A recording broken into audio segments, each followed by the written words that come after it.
est tellement manipulable. Pourquoi? Parce que les hommes que nous sommes, si vous leur dites, prenez ce médicament, ils vont douter.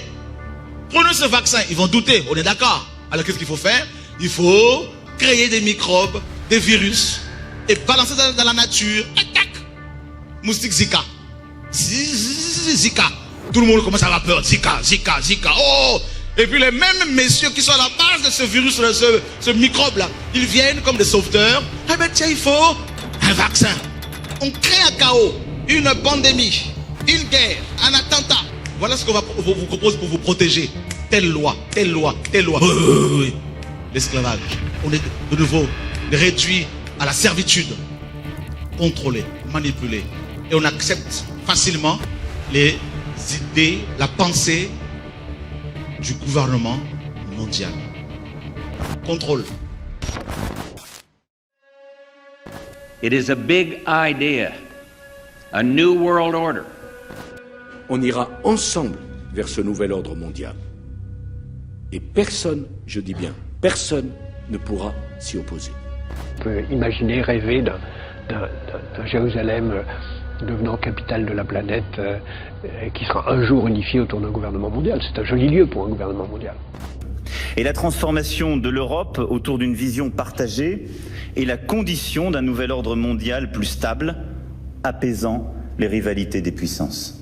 Il est temps de travailler ensemble à l'avènement d'un nouvel ordre mondial. Y aura-t-il un nouvel ordre mondial après cette crise?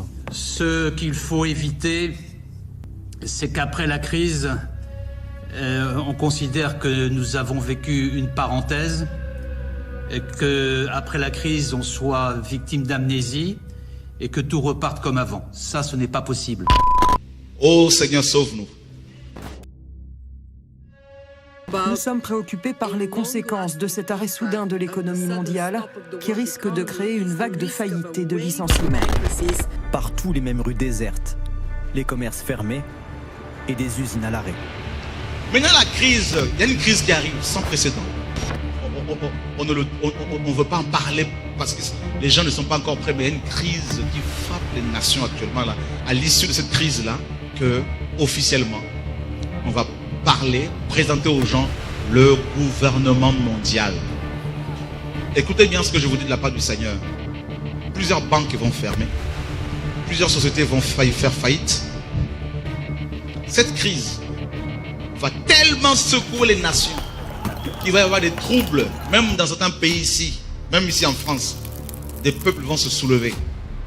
Ça va être terrible. Beaucoup de gens vont se suicider. Je vous dis, beaucoup de chrétiens même vont se suicider, des faux chrétiens. Ceux qui sont matérialistes, ceux qui sont accrochés à l'évangile de la prospérité. Ceux à qui on a fait croire que s'ils croient en Jésus, ils vont avoir des belles voitures, des maisons avec piscine, tout ce que vous voulez, tout ça là. Ils vont être des milliardaires, ils vont pleurer. Beaucoup de foyers vont éclater. Les gens vont se retrouver avec des dettes qu'ils ne pourront jamais rembourser. La crise de 1929 aux États-Unis, c'est rien. Vous savez quoi? L'économie mondiale va s'effondrer. Les Écritures en parlent. Babylone va tomber. Les marchands vont pleurer. C'est écrit. Et c'est ce qui se passe. C'est le chaos qui s'annonce. C'est pour cela tous ces attentats, tous ces problèmes que le monde connaît aujourd'hui, tout ça, c'est pour préparer. Il y a un chaos. Ça crée la peur, la panique. Et c'est par la terreur que l'ennemi assoit son règne, son pouvoir. Pour préparer, présenter aux gens, au monde entier, le gouvernement mondial avec celui qui va le diriger. Fini.